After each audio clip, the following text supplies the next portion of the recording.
Welcome back to Linux Fundamentals, Model 005. In Model 004, you map the entire Linux file system and build muscle memory for commands like pwd, cd, ls, mkdir, and touch. You can navigate anywhere on a Linux server using those commands. In this model, we focus on what you do once you get there, which is working with files. This comes in three parts. 1. Naming files like a professional. 2. The essential reading and writing commands. And 3. The speed habits that separate beginners from experienced engineers. If you are following along, start your PuTTY app now and launch into your Ubuntu server before we start. Quick check before we open a new chapter. In Model 004, we map the Linux file system. Everything starts at / the root. /home is where you live. /etc holds configuration. /var/log stores logs. /10 is crash space. You navigate with pwd, cd, ls, and mkdir. Absolute paths start with /. Relative paths do not. Today's question: now that you can walk into any directory, how do you actually do something with the files inside? This is Model 005. 6 skills you are going to learn today that you'll find on the LPI exam and that you also use in real life. Name files like a professional. No spaces, no special characters. Use sudo to borrow admin powers for one command. Read files with the cat, head, and tail command, and be able to watch live logs with tail-f. Find help using 4 different ways: the man command, the info, locate, and also the /user/share/doc directory. Delete safely with rm, and double your typing speed with tab and history. Note that head, tail, and locate are brand new commands that you will use today and that they will come up in the exam often. So pay attention there. Part 1, naming files. A 2-minute lesson before we touch any command. Naming files badly is the #1 mistake new Linux users make in their first month. A space in a file name, a parenthesis, a capital letter you forgot, all become bugs that take an hour to find. 5 minutes of naming discipline saves you those hours. Naming rules. I will share 3 rules and 1 warning. 1. Lowercase, no spaces. Use underscore or hyphens. Monthly underscore report.txt and not monthly space report.txt. 2. Linux is case sensitive. Report.txt with capital R and report.txt with small r are 2 different files sitting in the same folder. 3. Avoid special characters. Open parentheses, close parentheses, quotes, question mark, dollar, asterisk, backslash or slash all mean something to the shell. Warning: files starting with a dot are hidden. Your .bash, rc, and .ssh are hidden on purpose. ls-a for Model 4 reveals them. An analogy: when naming files, think of it like writing addresses on the parcels at the Lagos Courier Office. Clear block letters, no symbols, no smudges, and the parcel arrives. Spaces and brackets confuse the sorter every time. In part 2, we are going to look at the daily commands. We will cover 6 in this part. 3 for reading, that is the cat, head, and tail command. 1 for permission, that's the sudo command. 1 for output, echo command. 1 for deletion, the rm command. And we're also going to see 4 ways to find help. By the end of this part, you will have a full toolkit for working with files on any Linux system. Sudo. Remember from Model 002 and 003, $ means regular user, # means root. Sudo lets you borrow root powers without becoming root. Remember that definition very well. Sudo lets you borrow root powers without becoming root. Look at the illustration. You start as your normal user. Sudo opens a gate when you give your password. The command runs at root, then you drop right back to $. The terminal mockup shows it. cat/etc/shadow fields with permission denied. Sudo cat/etc/shadow works. /etc/shadow is the password hash file. Only root can read it. In the cloud context and on EC2, the default user has passwordless sudo because access is gated by your SSH key from Accra or wherever you connect from. When you lose the key, you lose access, and even root cannot help you. Echo prints whatever you give it. Here is a simple use. Echo followed by text in quotes print that text to the screen. The more interesting use is when working with variables. Linux variables normally start with a $sign. For example, try echo $user. Your username comes back. Echo $home.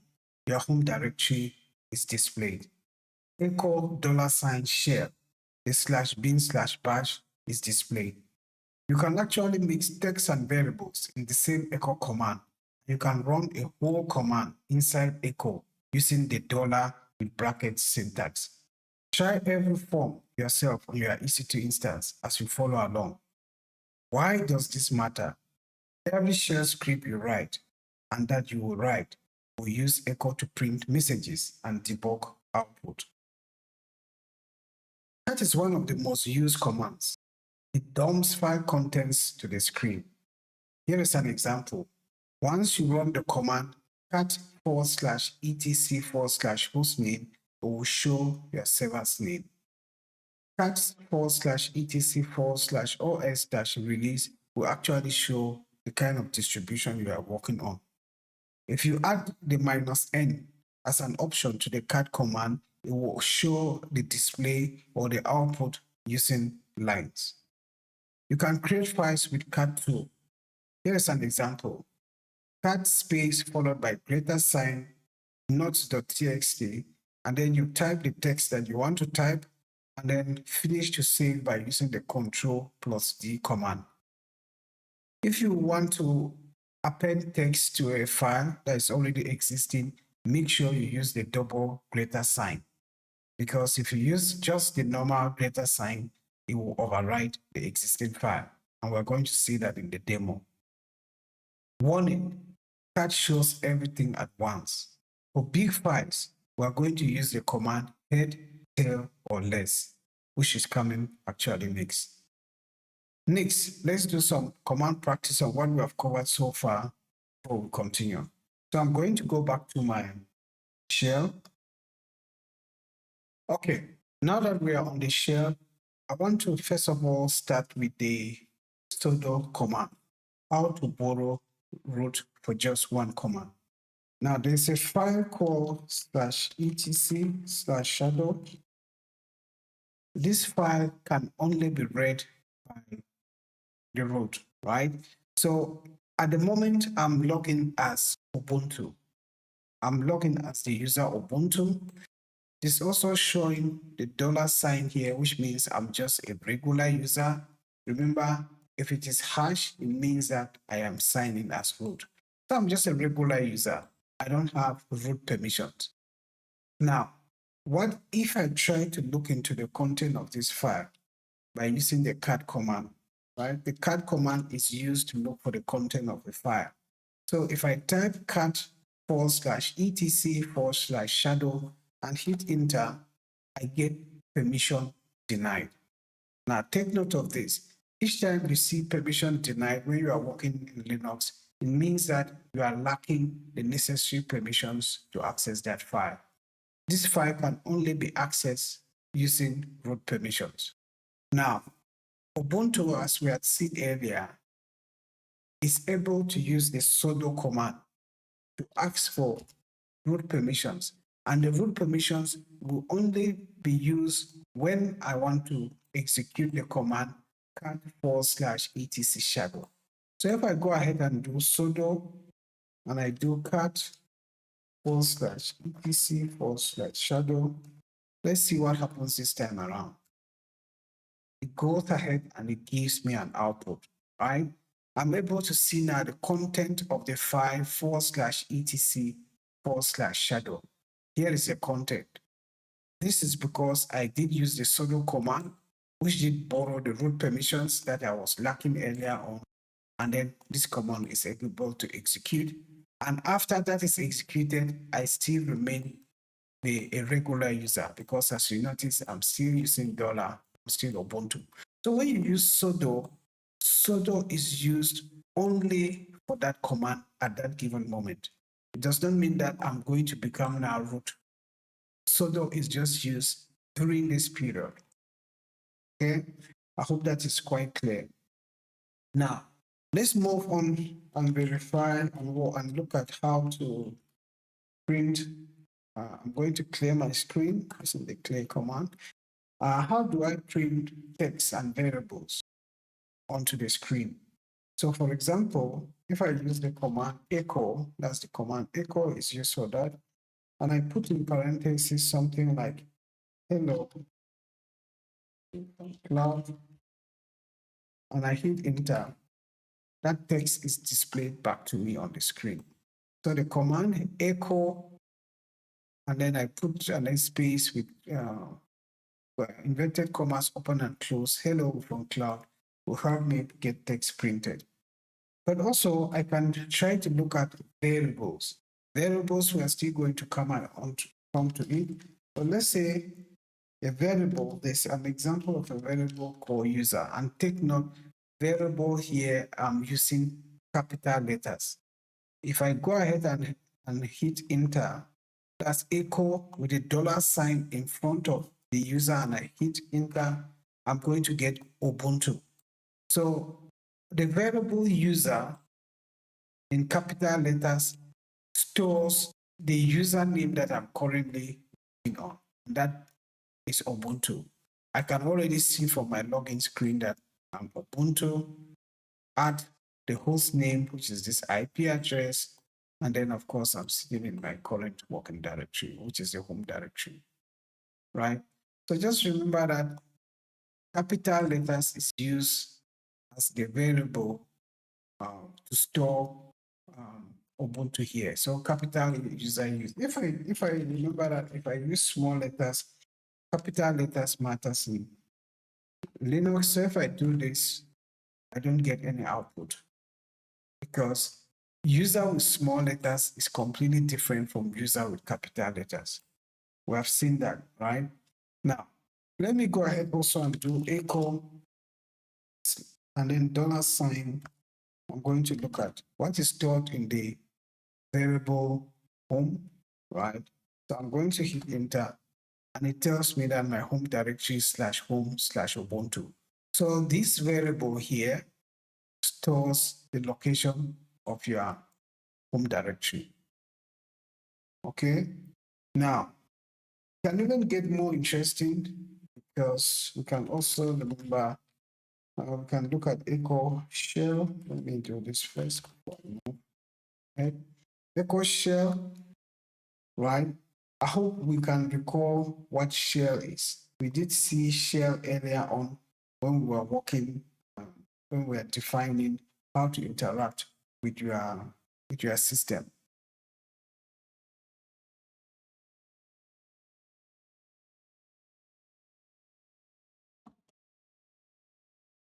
You do recall that we did see shell earlier on, which is the interpreter that runs your command and send them to.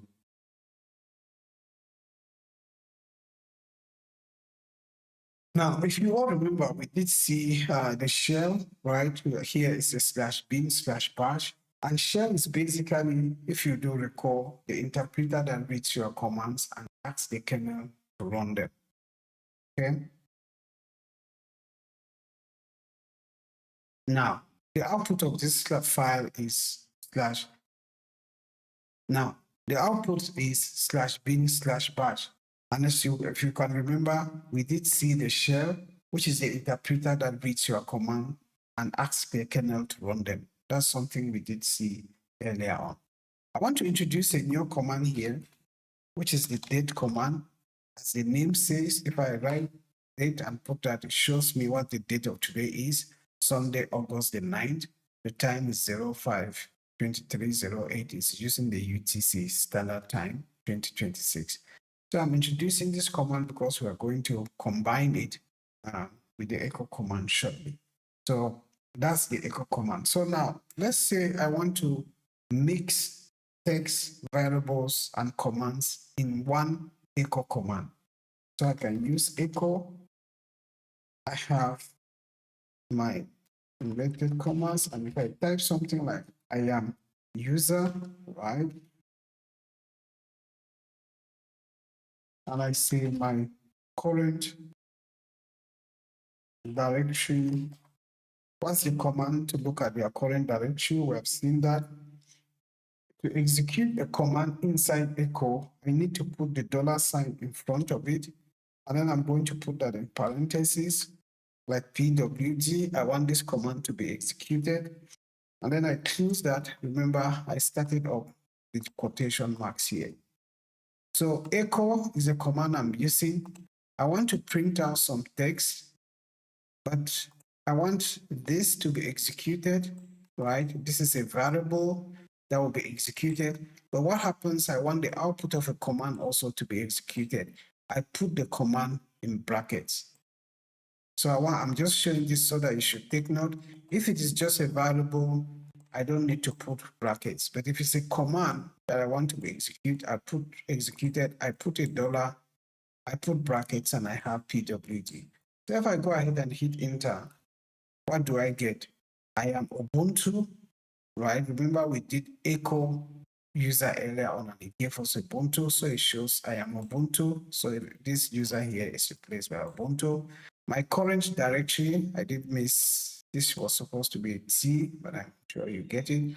My current directory /home/Ubuntu. So pwd is executed because if I do pwd here, it will give me /home/Ubuntu. So this command is able to execute successfully, and inside the echo command, there's a command also that is executing here, right? So the output is actually correct. So I'm just going to do this what I wanted you to read, current not with a D. So that looks correctly for those of you who bought. What about if I wanted to use the date command? I've just introduced you with the date command here. So if I go ahead and do something like echo, again, I'm going to do I am user, right? I am user. I want that to be substituted. So to move, remember when you are typing, you move using your arrow keys and not the mouse. It's very likely some of you working on Windows may be trying to use your mouse, right?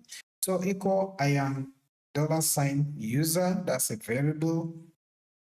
I can see my current directory is, I'm going to put $, and I'm going to put pwd, and then I'm going to also say today is, I want the date command to be executed. I'm still going to then have to put the $. I'm going to put date, right? Date. And then I have to remember to close that with the quotation marks closing, right? So echo quotation marks, I am user, I'm using the variable here. My current directory is, I'm using $ with brackets open and close for the command. Today is, I'm using again the $ with brackets open and close for date, close with quotation marks. And if the command flows to the next line, don't worry, just continue typing because Linux will read that all as one line, right? So don't try to hit enter or do any space. So if I hit enter now, that's when I've typed the whole full command. I'm going to get the output. I am Ubuntu. My current directory is this. Today is Sunday, August 9th, all of this, right? So that's how you can use the echo command to look into print text into your output. So now let me clear my screen to have a clean working directory, and let's look into more commands. And this time I'm going to use the cat command. The cat command mainly reads a file, right? So if I have a file called, I want to read a file. If I say cat etc / hostname, this is a file. Remember, everything again in Linux is a file. I want to know what is the host name of my machine. So if I do cat / etc / hostname, what do I get? I get IP-10-0-10-61. And if you remember when we did demystify the entire prompt here, we did say this is the host name, right? It is always user at host name, and then you are calling a working directory. And for regular users, it will show the $sign. So here I have the output of the file where my hostname is stored. So cat / etc / hostname will display the hostname. Okay, let's look at another file that's of interest to read. So if I do cat, and if I use the -n option, the -n option, what does it do? That it's going to show me the display with normal lines. So I'm going to first execute this command without the -n so that you see the difference. If I do /etc os/release, right, this is going to show to me the distribution we're currently using. If you notice, it's going to tell me I'm using Ubuntu. We know what distribution is, right? Linux plus the GNU tools. So here it is Ubuntu. It is LTS, which means for long-term support, the version ID, and all the information. But what's the difference if I run this command with, say, -n /etc /os/release, and I hit enter? I notice the output comes with some numbers on it, right? So the -n here is just saying, show me the output, but with numbered lines. You can see it ends with 13. If you notice, the first one didn't have numbered lines. That's how you read a file using the cat command. Now, the cat command, I'm going to clear the screen again. The cat command can also be used to actually create a file. And what does that mean? Right. So if I happen to use cat command and I use a greater sign, and I say I want to create a file called notes, and I say .txt, because we have used notes before, I'm going to use, let's say, Linux.txt. I'm going to call the file name Linux notes.txt. If I hit enter, I notice that I don't have my prompt. It's instead waiting for some input. After I hit the output here, right? So after I type all of this and hit enter, it's waiting for me to give in some input. So let's say I type something like hello from Kumbo. So if I type something like this, that is the input I want for this file. If I want to save it, how do I save it? I'm going to just press Ctrl+D on my keyboard. If I press Ctrl+D,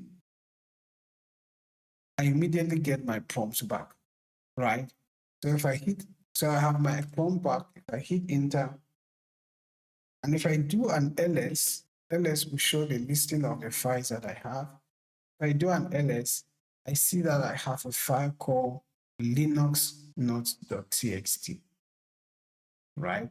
This file has been created at this point. When I did cat greater sign Linux, and then I did type the content, and I did press Ctrl+D on my keyboard to save what I just typed. Now, if I want to look into the output. Let's say I want to look at the output of a file and do Linux. I can do cat Linux notes.txt. What's inside that file? Hello from Kumbo. So Cameroon. That's the content of that file. I hope we all get it, right? But that is creating a new file. Now, what if I want to add more content to that, to an existing file? So I have this file called linuxnotes.txt. What if I want to add more content to it? I'll first of all start by showing you how to do it the wrong way, right? So if I do cat Linux notes.txt, so we already know that this file have the content hello from Kumbo Soccer. Let's say I want to add something like hello from Kigali. Now, if I hit enter, it's waiting for my input. So if I type hello from Kigali, and if I go ahead and save this, right, and I hit enter, and then I want to look at what have I stored in the files Linux just notes. So if I do Linux notes.txt, what do I get? I get hello from Kigali. So what happened to the earlier content? Hello from Kumbuso, Cameroon. That has been wiped out. To preserve what's already existing in the file, that's where the double greater sign becomes important. So I have now hello from Kigali. That's the content inside this file. Let me add hello from Kumbuso, Cameroon. What I'm going to do is I have to do cat, and I'll use greater sign double, not just one. The one, if I use just one, it overrides what was existing. If I use double greater sign, it's going to add or append new line into the file.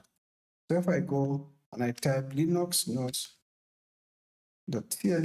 it's the same file. I want to add the content hello from Kumbo.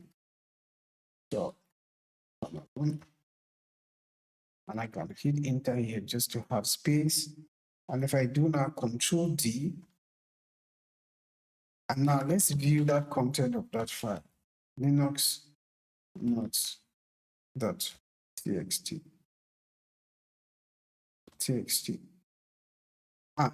I noticed something. I did miss a T at the end, so I'm going to repeat the command. This happens, so I'm going to let you see that. This was cat double greater sign Linux notes.txt.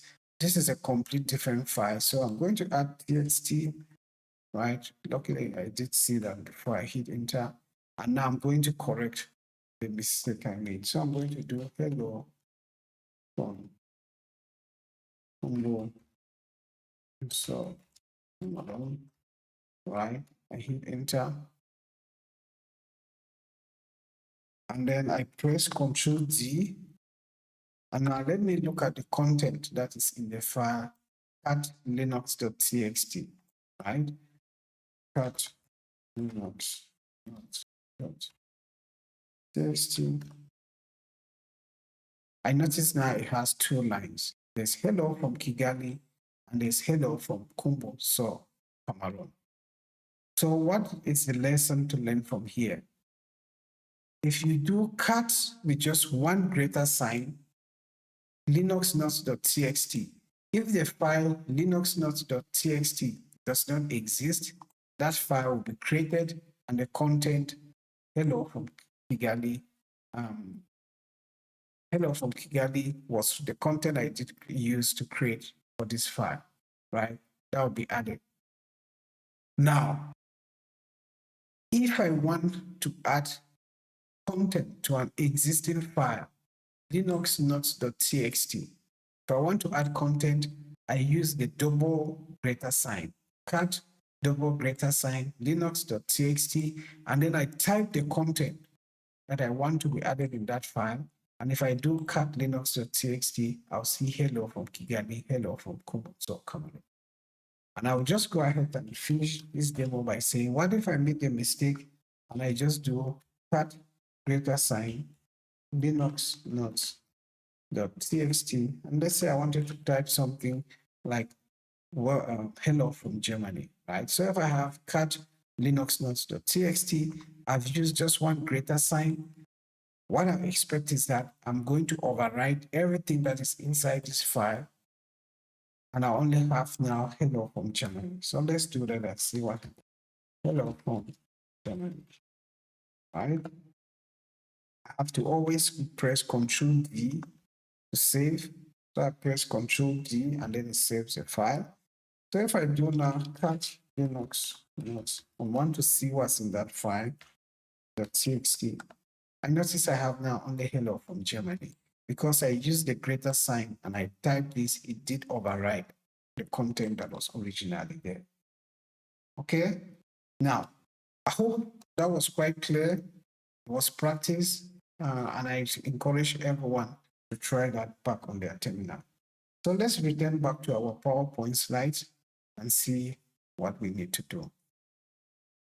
Okay. Here is the less and more command. When cat is too much, we have just used the cat command to actually look at the content of the file. But when cat is too much, less is the answer. So if you have a very large file, do not use the cat command to view the content of that file. We use less, which opens a file one screen at a time. And you press the space bar to actually page down, or B to actually go back. When you use /them, you can search for a file inside. You can search for a character inside that file. Cure is used to quit. So when you open a file with less, to leave the page, you actually use cure. Less is faster than cat on big files because it does not load the whole file into memory. More is another command, but is the older and simpler version. Modern Linux actually comes with less, and you should use less more. As a professional tip, the man pages actually use less under the hood. Every navigation key you learn for less works also in the man page, which we are going to see. So learn once and use it everywhere. The cat command dumps everything. The head and tail commands gives you control. Head -20 will show you the first 20 lines, which is a great way to preview a file. Tail -20 will show you the last 20 lines, great for checking the most recent log entries. The default for both of them is 10 lines. The killer feature is using tail -F, where F stands for follow. It watches a file and shows new lines as they are added in real time. This is how sysadmins monitor live server logs. Like a Kigali rice merchant, cat will dump the whole sack. Head is a handful from the top. Tail is a scoop from the bottom. And tail -F is standing at the sack while a worker keeps adding rice. Every new grain lands in your hand.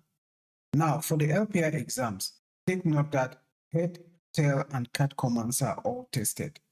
Know the defaults and how to change them. Linux gives you 4 ways to get help. Every one is important in real life as well as the exam. The first one is man, the full manual. Man ls opens the complete documentation for the ls command. Use arrows to scroll, space for next page, cure to quit. These are the commands you use when you are working with less. 2. Helpline. A command name -help gives you a quick summary of the command, no manual to navigate. 3. The info tool. It is more detailed than man or GNU tools. Try info core utils and read the output. 4. Whatis. It returns one-line description. Whatis cat returns concatenate files and print on the standard output. Analogy.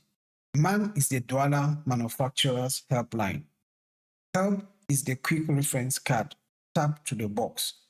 Info is the full instruction booklet. What is the one sentence elevator pitch. Two more help tools the exams logs. 1. Locate. This finds files by name using a pre-built database. It's much faster than find because it reads an index, not the live disk. Run sudo update db first to refresh the index, then locate file name. 2. /user/share/doc is the second one. Every installed package, Gings, Apache, SSHD, drops its readme changelog and example config there. ls/user/r/share/doc/gings shows the Gings documentation. Remember this part very well, as it's also tested in the exam. An analogy: locate is asking the Douala Maché Central directory where is store 42. Instant answer because someone already mapped the market.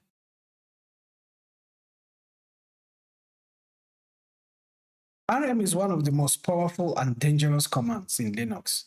It deletes things permanently. There is no recycle bin, and there is no possibility to undo. When it is gone, it is gone. Walk up the danger ladder on the screen. RM with the -I option and the name of the file is safe. It asks you, are you sure? Use this when you are not certain. RM file is normal, gone, no prompt. RM with the -R option, directory / is recursive. Directory and everything inside is deleted.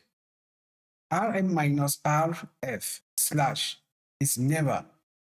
It deletes your entire operating system. Careers have ended on this command. An analogy: RM is a paper shredder.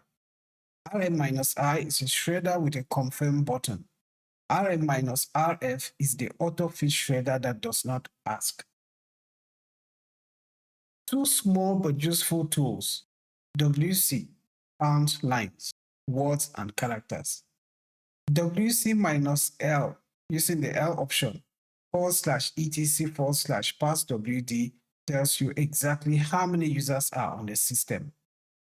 The tree command is also a very useful tool. You may have to install it first.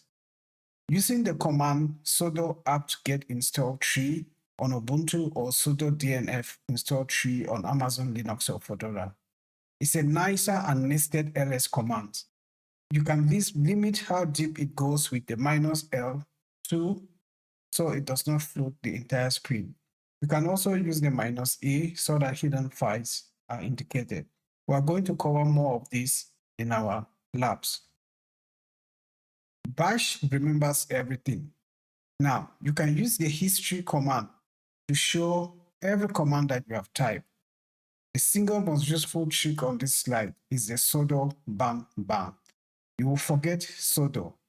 The command will fail, and instead of pressing the up and down and editing, just type sudo bang bang and press enter. It reruns your last command with sudo in front. You will use this every day for the rest of your Linux life. Other forms is bang42 reruns command number 42, bang-ssh reruns the last command starting with SSH, and Ctrl+R searches history interactively, and we're going to see that also in our labs and in the coming slides. Now, before we continue, let's go back to our terminal and try to run more exercises based on what we have covered before we head to the next slide. Right, now that we are on the terminal, let's start with the less command. In the course, I did talk about the less command. And again, the less command is a file viewer. It's a tool that lets you open and read a file in your terminal without editing it. So take note, you cannot view a file and edit if you are using the less command. Let's say I want to look at the file var log /6log, right? So I just put less and then I specify the file I want to look at. I've given the absolute part of the file, absolute because it's starting with the /. We did cover that earlier. and the name of the file is syslog. If I hit enter, the very first lines of the file is displayed. And if you can look at the bottom, I don't have my terminal prompt. It means that there is more into this file. And if I want to see, I can hit the space bar. It moves one page down. If I can hit the space or the space bar, hit it again, it moves one page down. If I want to go line by line, I use the arrow keys on my keyboard. So the arrow key going up will be going line by line, right? So this is when I want to go line by line. I'm going backwards one key at a time. Or if I want to go forward, I press the arrow key down and I'll go one line by line going down, right? So that is how you use the navigation keys. Maybe I want to search for a particular word in this file, right? I will use / and let's say I want to search for the term make. I use / make and I hit enter. If you notice, it will highlight here. This means it has found the very first match. And if I think there's another match, I'll hit N. It will look again if it will see a match with make. So hitting N, once I'm in search, it will be going through the file to see all the matches that start with make, and it will go ahead and show that on the screen. So that's how you can use the navigation tools to go through the file. Now, after you have finished and you no longer want to continue working in this file, how do you quit? All you need to do is to press the cure key. So I press cure is to quit. I just press cure on my keyboard. And as you notice, I have my prompt back, right? So try that again. To try that, I can just use the arrow key, the very last command that I did type. I hit enter. The first page is displayed. I press the space bar. The next page is displayed. If I want to search for a word, I use / if you can see in the bottom. And if I search for make and I hit enter, it will display to me where that word first occurred. And if I type N, if I just press N on my keyboard, it will go ahead and show me the next match of make, right? And if I want to move around the file, I can use arrow keys up and down. And if I want to leave, I just press Ctrl+C. I just press cure. That was cure to say. I just press cure to get back my prompt, right? So cure is the way to quit. Now, the other command that we did see is the head command. It's a command called head command, and it's a simple tool that shows you the first lines of a file. So let's say I want to see the first lines of the file. I choose a different file. I'll call it etc/pathwd. There's a file called etc/pathwd. I want to see the first 5 lines. If I hit enter, the first few lines. Now, by default, it will show me the first 10 lines if I don't specify how many lines I want to see. So if you count 1, 2, 3, 4, 5, 6, 7, 8, 9, 10. So by default, when I just use head and I specify the file, it will just show me the first 10 lines. What happens if I want to see the first 20 lines? Right? I can type that command. I just need to press the arrow key. I go backwards. I press the up key. And if I come here and if I do -20, I'm asking that it should display to me the first 20 lines of that file. If I hit enter, if you look, this is much longer than the first one we saw, right? The first one was just 10 lines. This one is now showing the first 20 lines, right? That's how easy it is to use the head command. The next command, I'm going to type clear so that I should clear my screen and have a more clean environment to look at. Is using the tail command, right? The tail command is just a tool that shows the last few lines. So it's the opposite of the head command.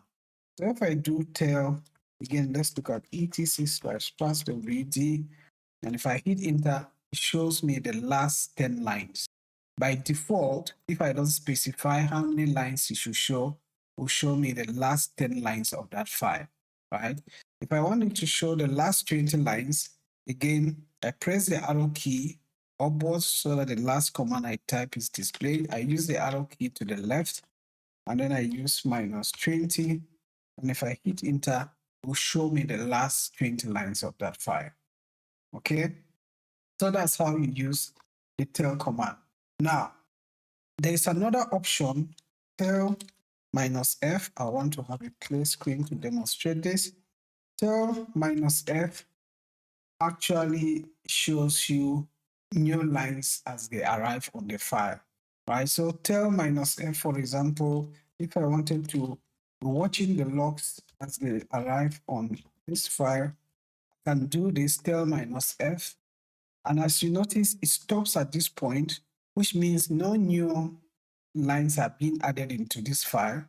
And if you started having new lines coming in, that will be immediately displayed as well. So at this point, it's just to show you that this is how you can look at new lines coming in. And if I want to go back and have my command prompts back, in this case, I'm going to use Ctrl+C. So if I go ahead and do Ctrl+C, it should give me the command prompt. Okay. So that is some of the ways to work with files. Now, let's go ahead and look at the commands that help you get some documentation or get help while you're on Linux. I'll start with the man command, and the man command actually presents the complete documentation. So there's a command called man, think of it as manual. It's the complete documentation of maybe of the command ls. Let's say I want to know the complete documentation of ls. If I do man and ls and hit enter, you see it's going to give me the complete documentation. It starts with name. ls, it lists directory contents, ignore files and directories starting with A by default. It tells it the description again, lists directory contents, options, and then if you want to read more, you use the same commands that we used when we were working with less, right? So what do I mean by that? If I press the space bar, it's going to take me to the next page, right? If I use the arrow key going upwards, it's going to be moving line by line so that I can read. I can use the arrow key going downwards so that I can read line by line, okay? So if you notice this line 25 at the bottom, if I press, it goes to line 26. If I press the space bar, it skips one full page, right? So it goes right to 53, from 26 to 53, right? Because I did press the space bar, okay? So that is how you can navigate when you are inside the documentation of a particular command using man. Here we're looking at ls. And if I've finished and I want to get my command prompt back, if you notice there's a cure here. So if I press cure, it gives my prompt back.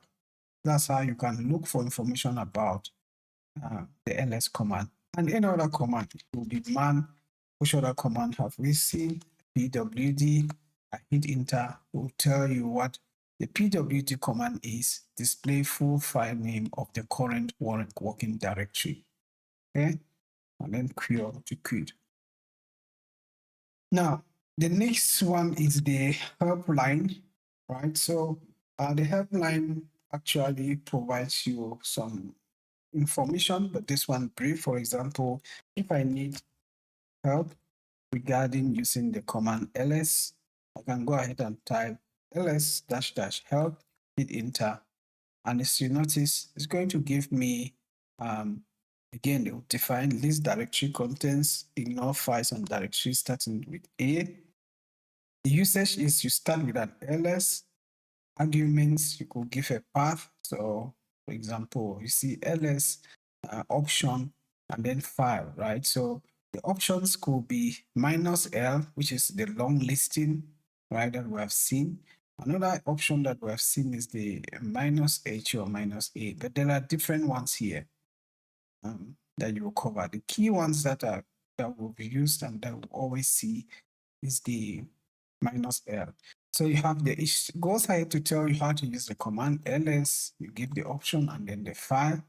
So that's how you can look for help. For example, you could also see do help, not help, we start with the command pwd help dash dash, it should be dash dash help. It's going to tell you what that command is. Prints the name of the current working directory. Options could be -L -P. By default, pwd behaves as if -L were specified, right? So that is how you can look for help using the help line here, so to say. Now, there's also another helper tool we covered, which was the info. I'm going to clear my screen.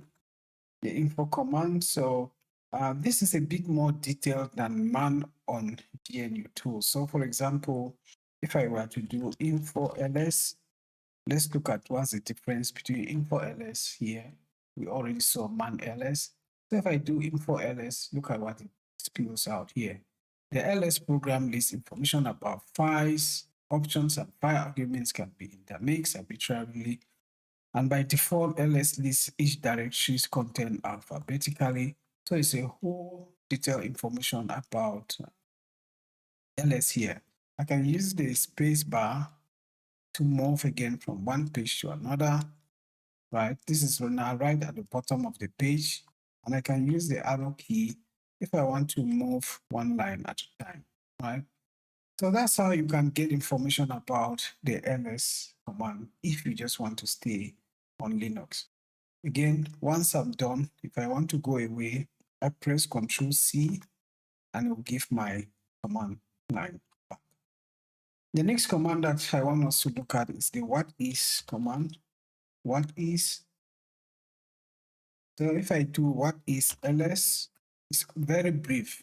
Just says list directory contents, ignore files and directory starting with. Right.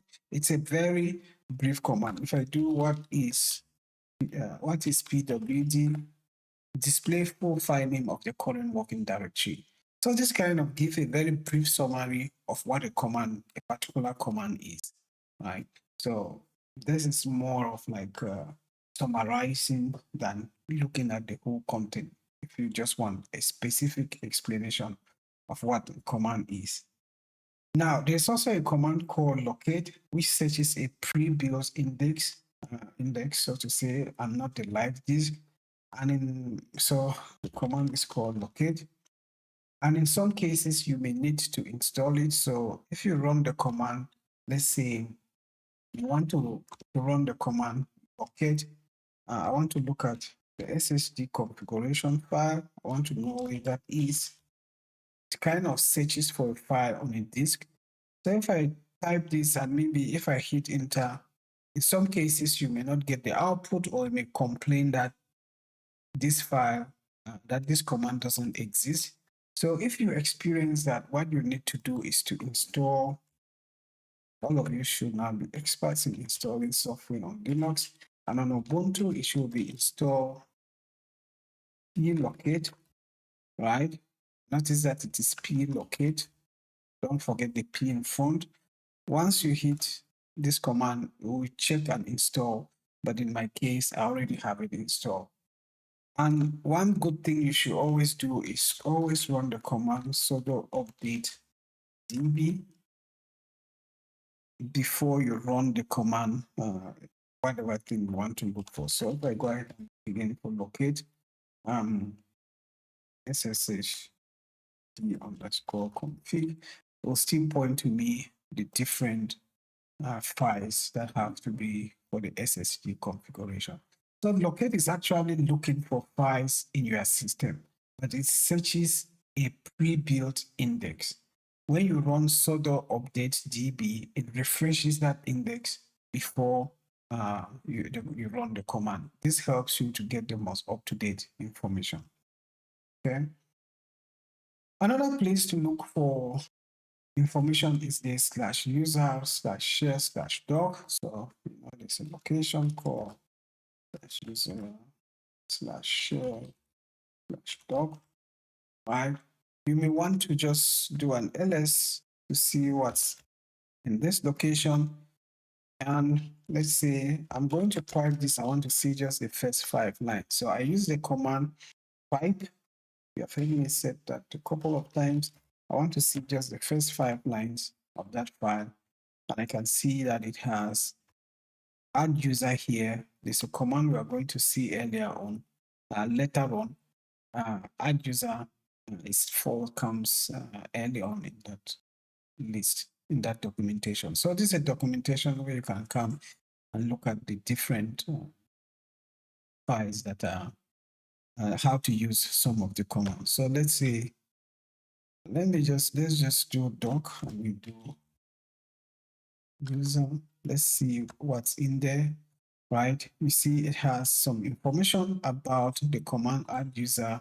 It has some updates, it has some change log, and it has some copyright.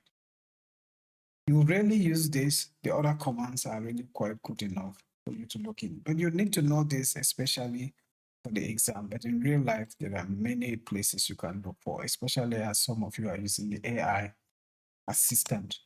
So that's how you look for help in Ubuntu.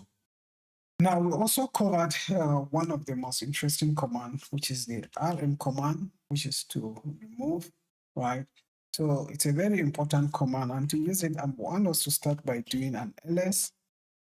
The ls command will list the different files that are in my current directory. Let's try to remove a file. Let's say I want to remove the file c.txt, but I want to do it in a safe manner.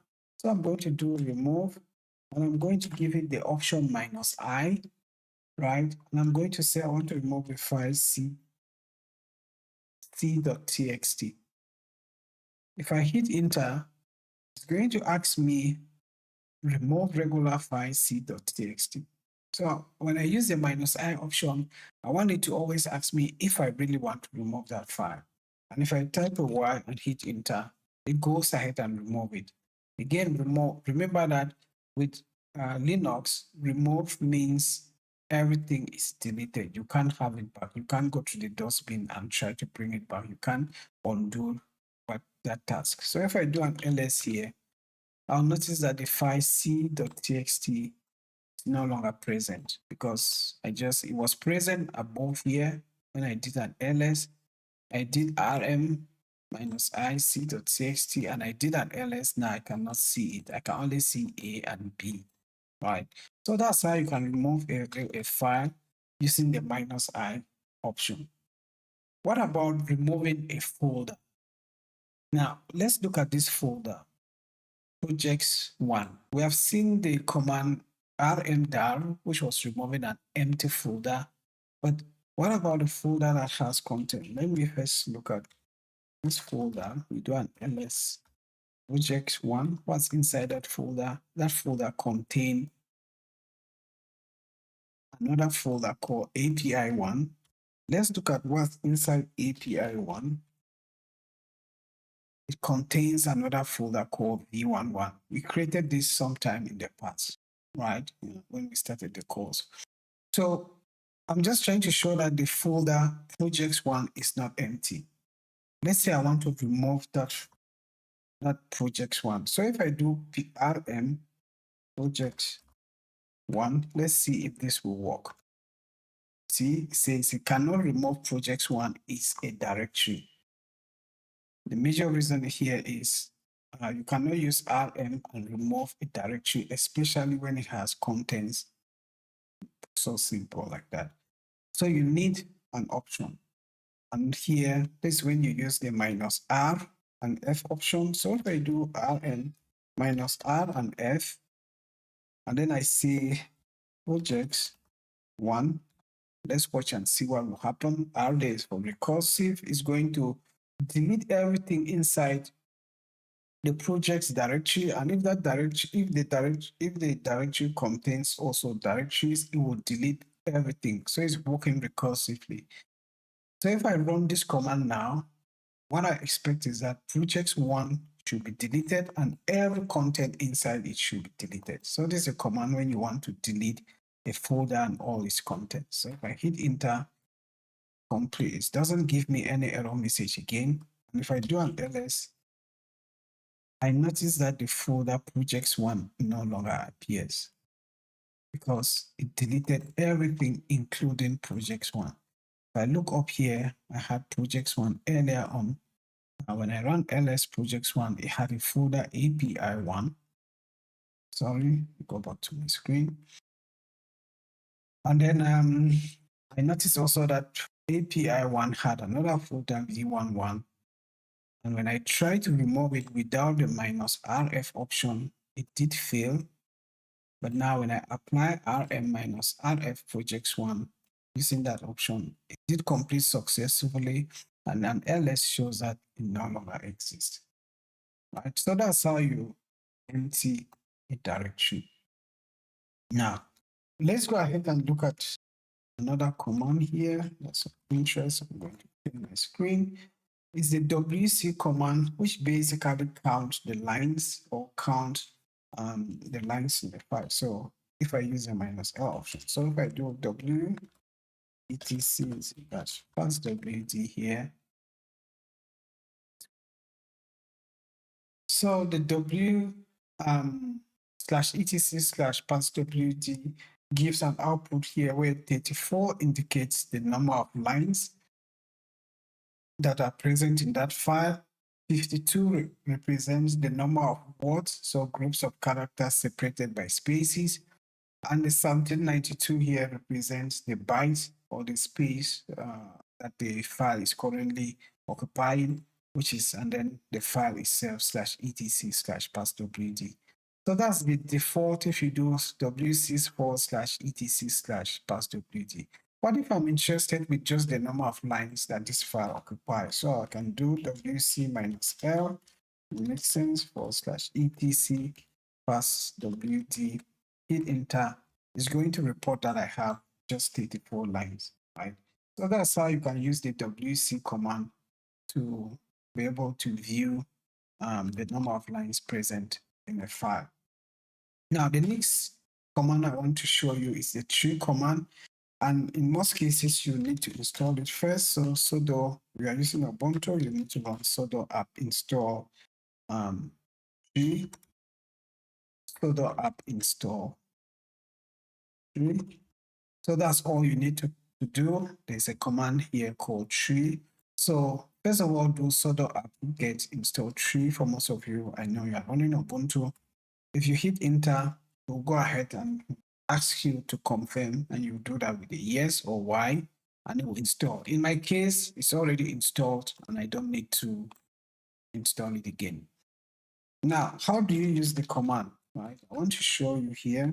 If I do tree/home/Ubuntu and hit enter, it's going to display the listings of the folder /home/Ubuntu in a very nice way in a tree format. That's why the name is tree.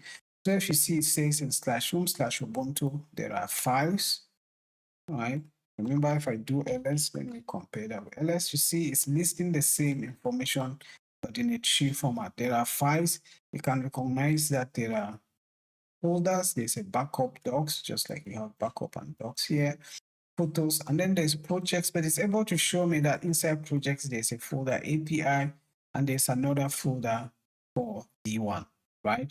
But remember that if I'm just looking with the ls command, I don't know what's inside projects except I do ls projects before I see what's inside projects. But the tree command is able to show that to me from the word go. Right? So it's an interesting tool to use. You can restrict how much far it can go in depth, let's say -l, 2/home. Let's see what will be different if I run it this way. It tells me not much difference. It tells me not to go past API depth here. You notice here it was projects API and then v1. But I want that it should just show 2 directories in depth. So it will show projects, it will show API. I don't want it to go further and show many other directories, even if there's a subdirectory. So the 2 here is just saying the depth it can go is 2. And this can be useful. For example, what if I want to run tree right at the top of my file system, which is /.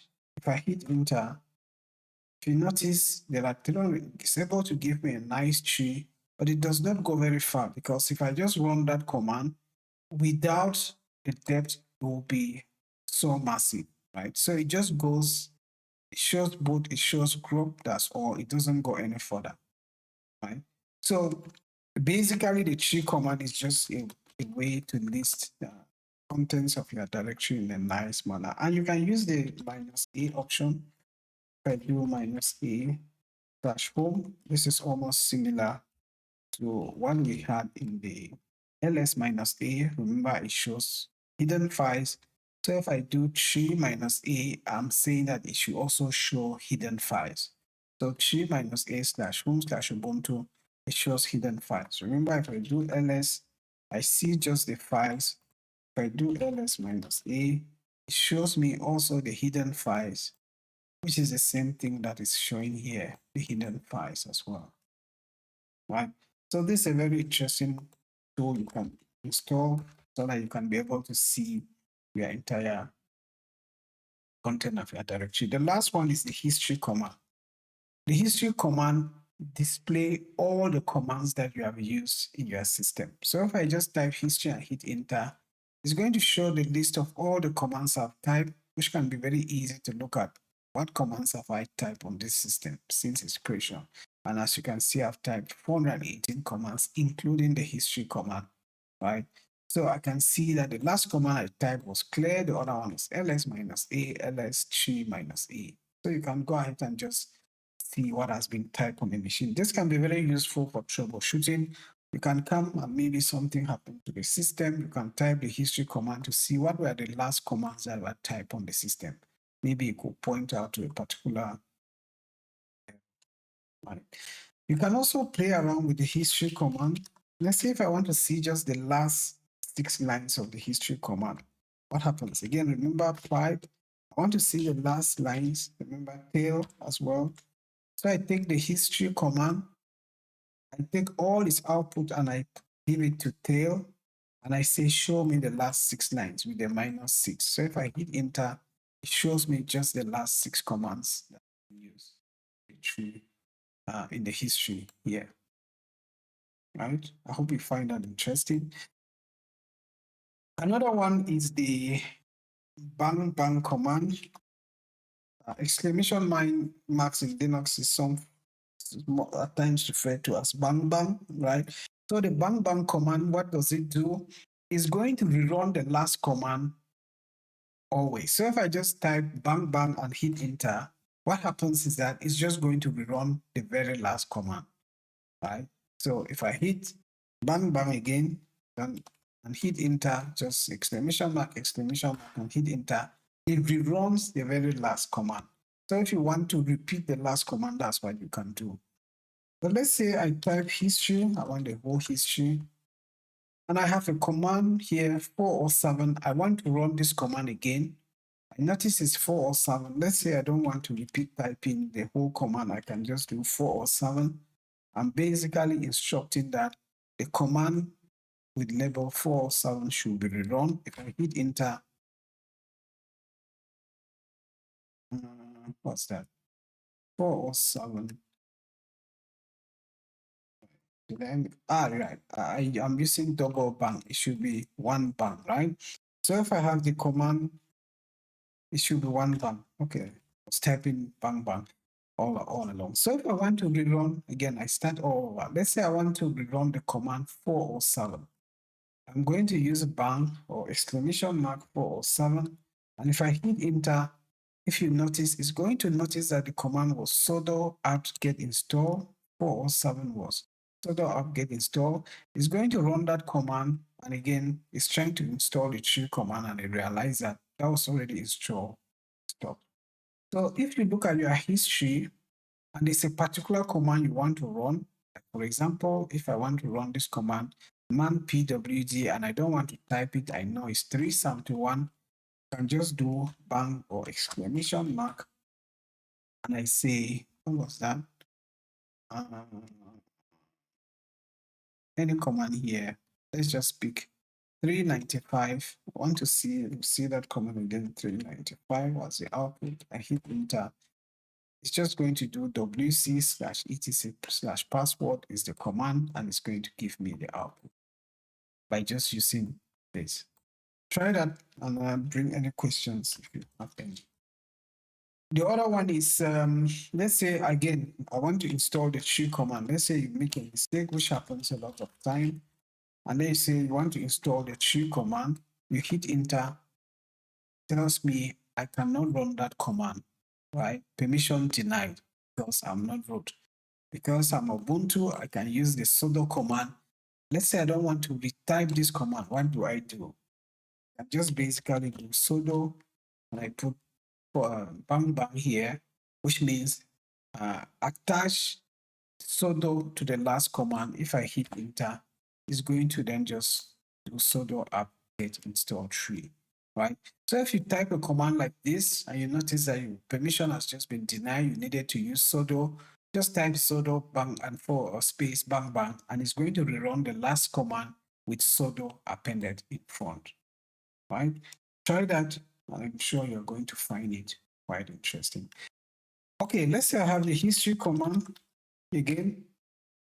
And let's say I want to run the last command that started with whatis. There are many commands, but I just want that the last command that started with whatis, I just put bang once, and I do what is going to look into my history, and any command, the very first command is going to find, or the very last command that started with what, it will run it. So if I do this and I hit enter, you'll see that the very last command I did use was what is pwd. If you scroll here, there's a command that we did run, what is pd. That's the one we are seeing, right? This one, 317 here. So that's the very last one that it did run. So it will first run this one. The next one is what is ls. So that's how you can be able to use the history command or the history database, right? And go through it, if I should call it a database, as well as interact with it, right? So that's for the demo. It's been a long one, but I'm sure you'll find this useful, and as well, you continue to practice. So let's return back to our slides and continue. So productivity, no new commands, but just 2 habits and 4 shortcuts we are going to try here. So there are some short ways that you can actually move around, and there are 2 skills that are important here: tab completion and command history shortcuts. They do not teach you new commands, they just make you work fast. This one makes the difference between a junior and actually a senior engineer. And if you keep this, you'll definitely also be able to work in that manner. Now, if you look at the command, if you can only remember one thing, let it be the tab completion. Right? Experienced Linux users press tab after almost every few characters. It is faster, it prevents typos, and it confirms that what you are typically doing exists.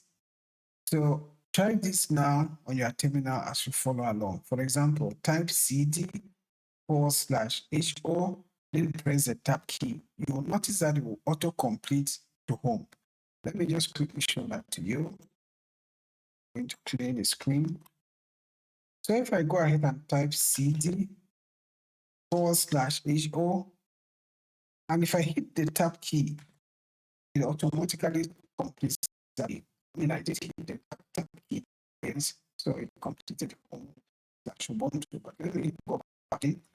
If I do cd/ho, if I hit the tab key once, /mv is automatically added, right? So that is auto completion that we're talking about here. The other one also is, let's just try to do, say, go and type cat/etc/hos, and then if I hit the tab key, what's going to do is it will just show me the host name. So again, back to the terminal. If I go back, I'm going to play here. If I do cat/etc/, let's say I wanted to, already host name, we have seen that. If I hit the tab key twice,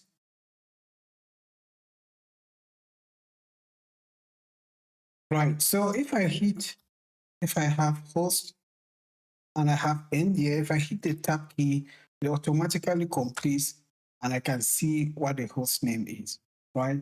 But take note that if there are many options, like if I were to do host, and if I hit the tab key, it will move one letter ahead. If I hit the tab key again, it will show me a range of files that are starting with host, the T.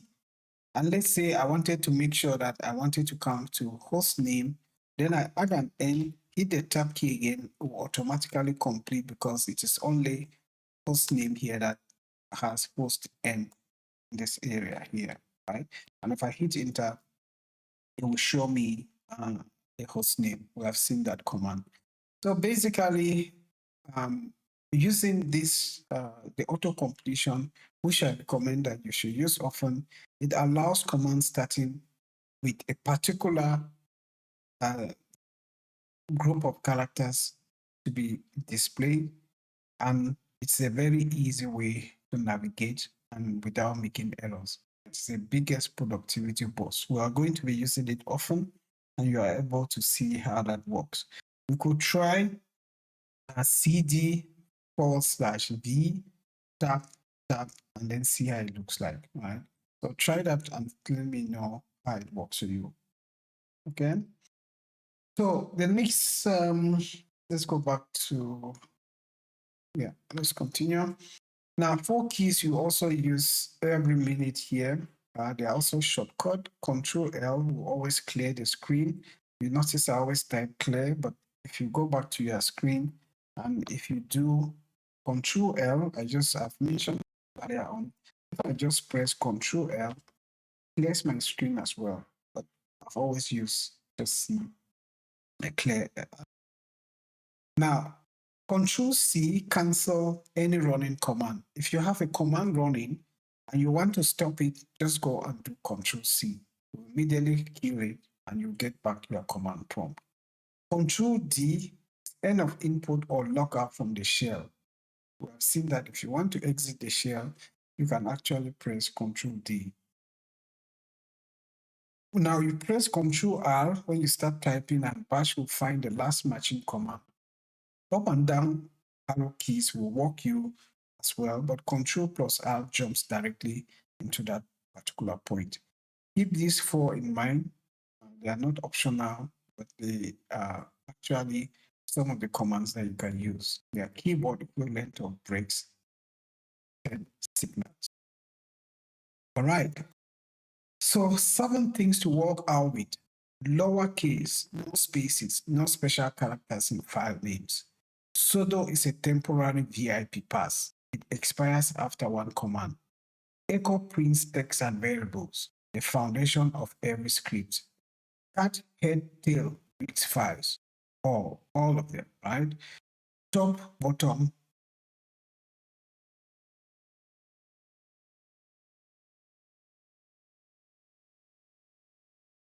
Cat, head, tail read files, all, top, bottom.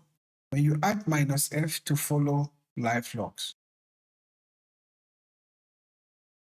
Cat, head, tail read files, all, top, and bottom. Add -F to follow live logs. Man followed by any command name is your built-in help desk. Try it before searching online.